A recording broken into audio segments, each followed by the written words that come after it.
We're going to do the Unit 11 screencasts in two parts. The first part is like the first 13 slides, and then the second part is the rest of them that you'll watch at a different time. This might be familiar to you, some of this stuff from your social studies classes. I think you cover some of this. So first of all, population density is population divided by area. We're going to have some practice on this when you guys get back. Population distribution, there's different ways that the population can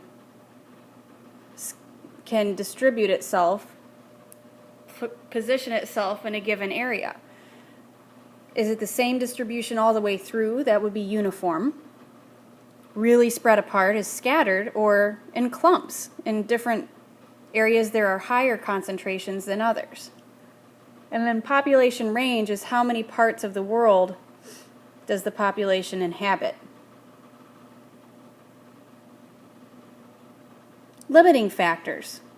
So there are two main factors that can limit a population, two main types, density independent and density dependent. Let's talk about density independent first. Anything that does not depend on population density. So natural disasters and weather. No matter how many deer there are in an area, if a tornado comes through and wrecks the habitat, it's going to displace some deer. It's going to affect them. It doesn't depend on how many deer there are. Density dependent, just like it sounds, depends on the number of organisms per unit area. Depends on the population density. If there aren't a whole lot of deer in an area, they won't be able to spread disease. They won't compete with one another. Predators won't come by.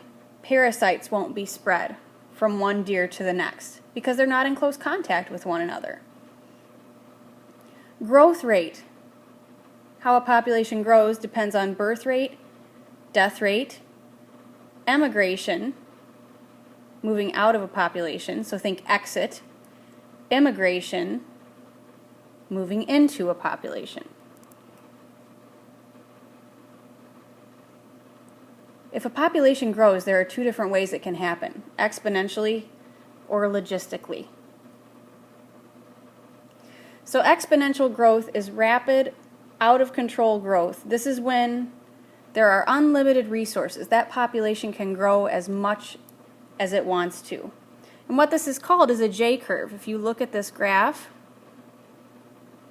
it looks like the letter J. Logistic growth starts out as a J-curve and then flattens out. It's called an S-curve. This is where resources are limited.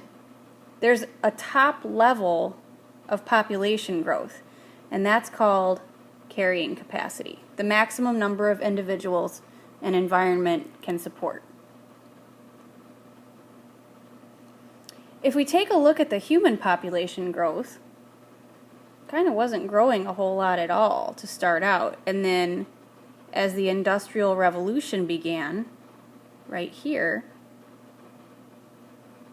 which ends up being right about when we see this upswing,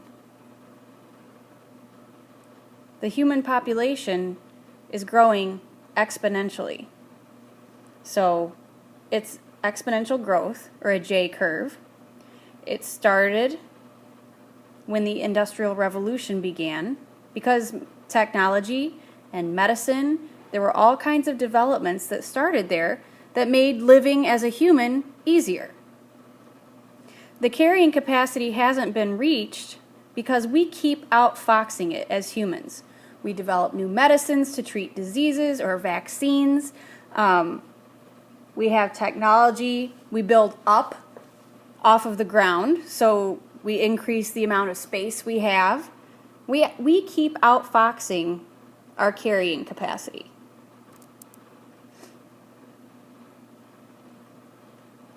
With the human population, it should level off at some point.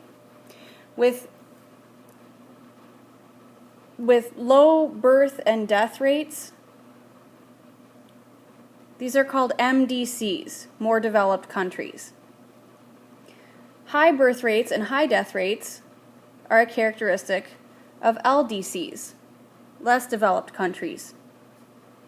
So what happens is there's this shift from high birth and death rate to low birth and death rate, and this is called the demographic transition. Once we get technology and science and advances in a society, medicines, things like that, demographic transition happens. We go from high birth and death rates to low birth and death rates.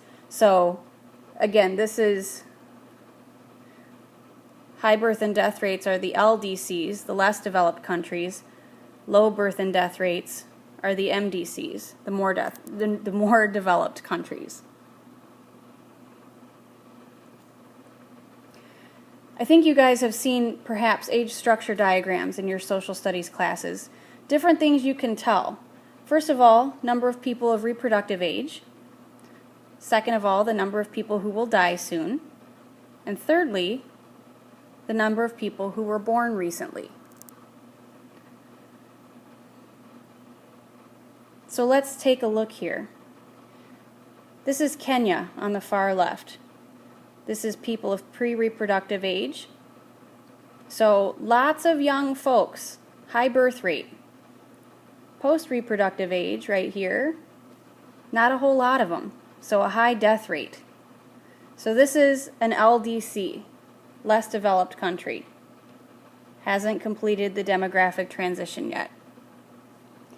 These two guys over here, we have the United States, not as many babies being born, not as many people dying.